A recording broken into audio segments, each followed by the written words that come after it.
तर respiratory system मधला आपला आजचा जो पार्ट आहे तो आहे ट्रॅकियाचा। आता रेस्पिरेटरी सिस्टीम मध्ये नेझल कॅव्हिटी नंतर फॅरिंग्स लॅरिंग्स बघितल्यानंतर आपण ट्रॅकिया बघणार आहोत। तर त्याचं इंट्रोडक्शननी सुरुवात करूया। Also non as a wind pipe. Okay, wind pipe म्हणजे तो फक्त एअर पॅसेज प्रोव्हाइड करतोय आपल्या लंग्स पर्यंत पोहोचायला हवेला, म्हणूनच त्याला वाइंड पाईप असंही म्हटलं जातं। तो एक वाईड टाईपचा वाइंड पाईप आहे। फायब्रो कार्टिलेजिनियस ट्यूब। आता असं का म्हटलेलं आहे त्याला, कारण त्याच्यामध्ये एवढा कंटेंट आहे की फायब्रो म्हणजे फायबर कंटेंट आहे त्याच्यात, कार्टिलेजियस म्हणजे कार्टिलेजन जी कनेक्टिव्ह टिश्यूचा प्रकार आहे तो आहे, आणि ट्यूब म्हणजे ट्यूब टाईप आहे, त्याच्यामुळे त्याला फायब्रो कार्टिलेजिनियस ट्यूब असंही म्हणतात। Covered by 60 to 20 C shape ring of hyaline cartilage. आता याच्याकडे बघून तुम्हाला समजलं असेल की 16 ते 20 सी शेपच्या रिंग असतात, ज्या की इनकम्प्लीट असतात, त्या पूर्ण कव्हर नसतात। हायलाइन कार्टिलेज। आता कार्टिलेज म्हणजे काय असतंय?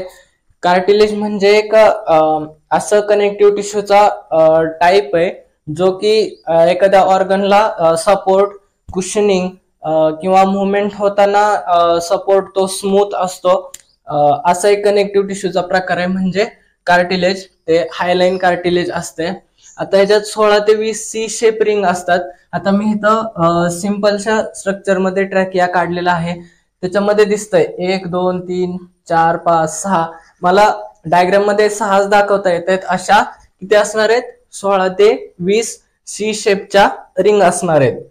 ओके, त्याचं लोकेशन कुठं असणार आहे तर C6 to T5।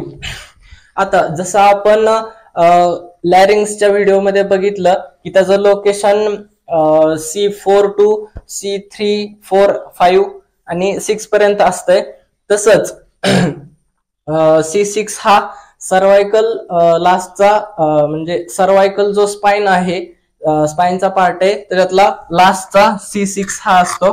नंतर T1 2 3 4 5 असं होत जातं, म्हणजेच त्याचं लोकेशन काय झालं C6 to T5। T5 म्हणजे थोरॅसिक 5 जो व्हर्टिब्रा आहे तिथपर्यंत त्याचं लोकेशन असणार आहे।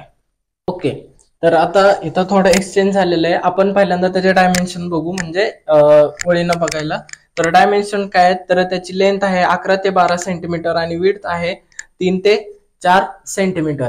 आता जसं लॅरिंग्स मध्ये प्युबर्टी नंतर मेन मध्ये जशी साईज वाढत होती, तसं ट्रॅकियामध्ये असं काही होत नाही। त्याची साईज कॉमन ऍडल्ट मध्ये 11 ते 12 सेंटीमीटर लेंथ आणि विड्थ आहे ती 3 to 4 सेंटीमीटर असणार आहे।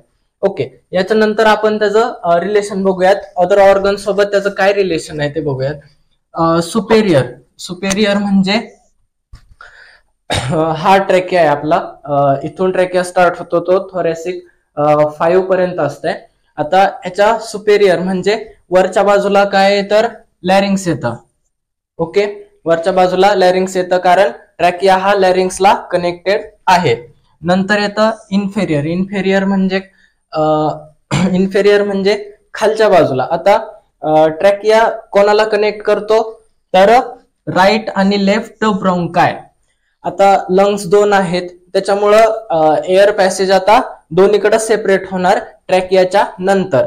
ते काम कोणाचं आहे? ब्रोंकायचं आहे, म्हणून राईट आणि लेफ्ट ब्रोंकाय हे त्याच्या इन्फेरियरला प्रेझेंट असतात। नंतर आहे lateral lobes of thyroid Gland. आता लॅटरल म्हणजे साईडला, जसं की राईट साईडला आणि लेफ्ट साईडला। आता समजा हा ट्रॅकिया किंवा आपला विंड पाईप आहे, तर इथं लोकेटेड जी थायरॉइड ग्लँड आहे, त्या थायरॉइड ग्लँडचे लोब्स जे आहेत ते लेफ्ट आणि राईट साईडला प्रेझेंट आहेत ट्रॅकियाच्या। नंतर पोस्टेरियर म्हणजे पाठीमागच्या बाजूला काय। आता ट्रॅकिया इन्फेरियर झाला, आता पोस्टेरियर काय झालं? इसोफॅगस। ओके, आता आपण जेव्हा डायजेस्टिव्ह सिस्टीम शिकणार तेव्हा इसोफॅगसला अँटेरियर साइडला ट्रॅकिया येणार. समजलं? म्हणजेच ट्रॅकियाच्या पोस्टेरियर साइडला इसोफॅगस आहे. हे रिलेशन जर तुम्हाला आता पण समजत नसेल तर व्हिडिओ टाकलेली आहे ती बघून घ्या. ओके. याच्यानंतर आपण त्याचं ब्लड सप्लाय आणि नर्व सप्लाय सिंपल आहे. ब्लड सप्लाय काय तर इन्फेरियर थायरॉइड आर्टरी, ओके, आणि ब्रॉन्कियल आर्टरी, ह्या दोन आर्टरी आहेत ती ब्लड सप्लाय देतात. आणि नर्व सप्लाय आहे तो नर्व सप्लाय वेगस नर्व आणि लॅरेंजियल नर्व अशा दोन आहेत. ब्लड सप्लाय कोणत्या आहेत? दोन. इन्फेरियर थायरॉइड आर्टरी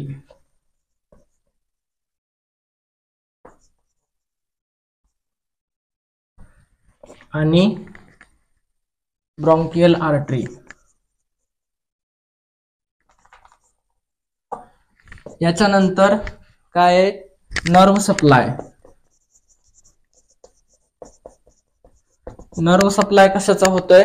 पहिलं म्हणजे सगळ्यात मोठी नर्व जी आहे आपल्या बॉडी मधली ती म्हणजे वॅगस नर्व.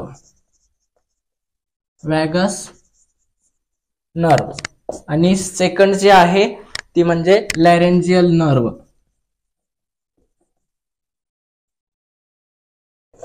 आता हे आपण कालच्या व्हिडिओमध्ये बघितलं नव्हतं.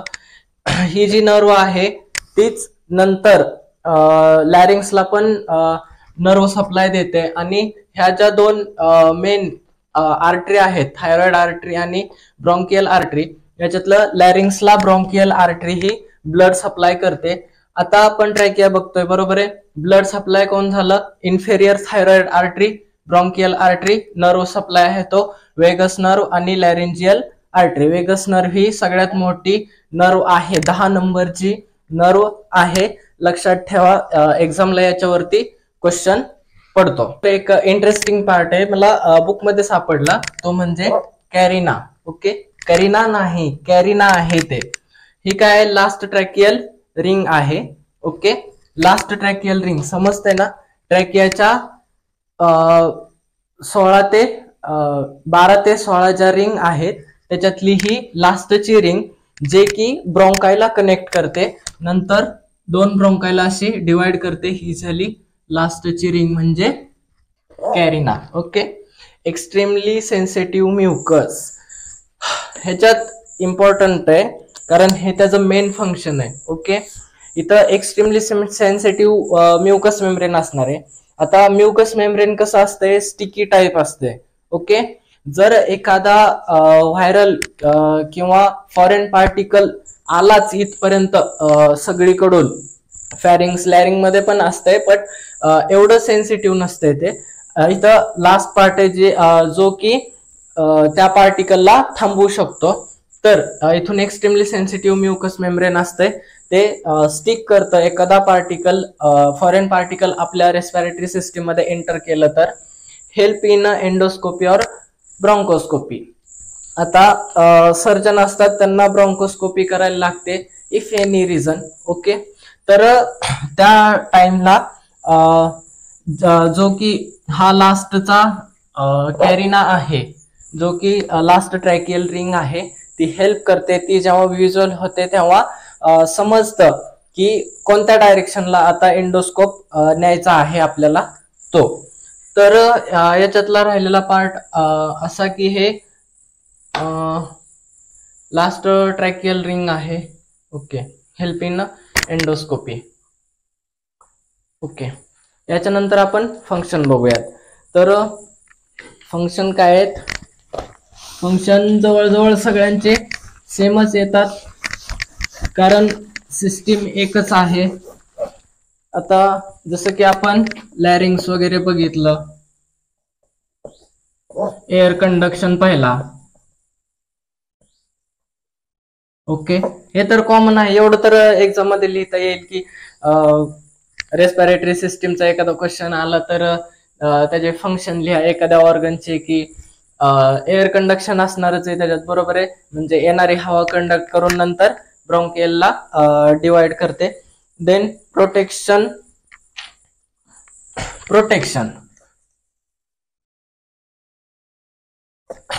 जसं की तुम्हाला सांगितलं की कॅरिनामध्ये एक्स्ट्रीमली सेन्सिटिव्ह म्युकस मेम्ब्रेन असते, तसंच इथं पण ट्रॅकियाच्या इनर लाइनिंगनी जे म्युकस मेम्ब्रेन आहे ते स्टिकी असते, बट एवढं एक्स्ट्रीमली सेन्सिटिव्ह नसते, जे की आपलं इन्फेक्शन प्रिव्हेंट करायचंच काम करतं. म्हणजे प्रोटेक्शनचं पण काम झालं ट्रॅकियाचं.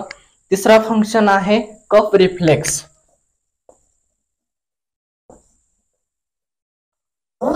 आता इथं कॅर्नियाचं जे एक्स्ट्रीमली सेन्सिटिव्ह मेम्ब्रेन आहे ते मेम्ब्रेन काय करतं, ट्रॅकियाला कफ रिफ्लेक्स देतं, किंवा आपल्याला आपण म्हणतो की मला ठसका आला, तर ते त्या टाईप कफ रिफ्लेक्सचा जे फंक्शन आहे ते ट्रॅकियाचं फंक्शन आहे. नंतर आहे थर्मोरेग्युलेशन.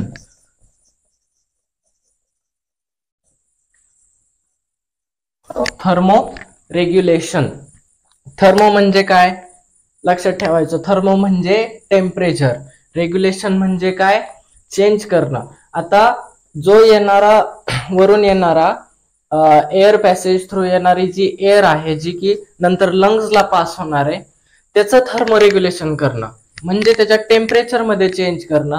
जर एक्स्ट्रीमली कोल्ड असेल तर तिला वॉर्म करणं, जर एक्स्ट्रीमली वॉर्म असेल तर तिला कोल्ड करणं. आणि कफ रिफ्लेक्स जसा होतो तसंच त्याच्यातून एअर रिफ्लेक्ट करणं. जर हॉट एअर साठलेली असेल ट्रॅकियामध्ये, म्हणजे येत असेल हॉट टेम्परेचरमुळं, तर तिला कोल्ड करणं आणि जी हॉट एअर आहे तिला ब्रीथ आउट करणं, हे पण ट्रॅकियाच्या फंक्शन मध्ये येतं. नंतर आहे सपोर्ट. ओके, आता ट्रॅकियाच्या ह्या ज्या रिंग्स आहेत, ज्या 12 ते 16 प्रेझेंट आहेत, त्या हायलाईन कार्टिलेजने बनलेल्या आहेत, बरोबर आहे. आणि हायलाईन कार्टिलेजचं मगाशी आपण फंक्शन काय ऐकलं, तर फंक्शन काय असतंय, कुशनिंग प्रोव्हाइड करायचं, सपोर्ट करायचं, आणि एक मुवमेंट करताना आपल्या नेकला सपोर्ट करायचं. आता आपला जो ट्रॅकिया आहे तो ट्रॅकिया मेनली नेकमध्ये छोटासा पार्ट आहे जो की 10 ते 12 सेंटीमीटर होल आहे, तर त्याच्यातला 4 ते 5 सेंटीमीटरच फक्त नेक मध्ये येतो. तेवढ्यात सपोर्ट प्रोव्हाइड करतात हे हायलाईन कार्टिलेज जे ट्रॅकियाच्या वरती रिंग्स प्रेझेंट आहेत त्या.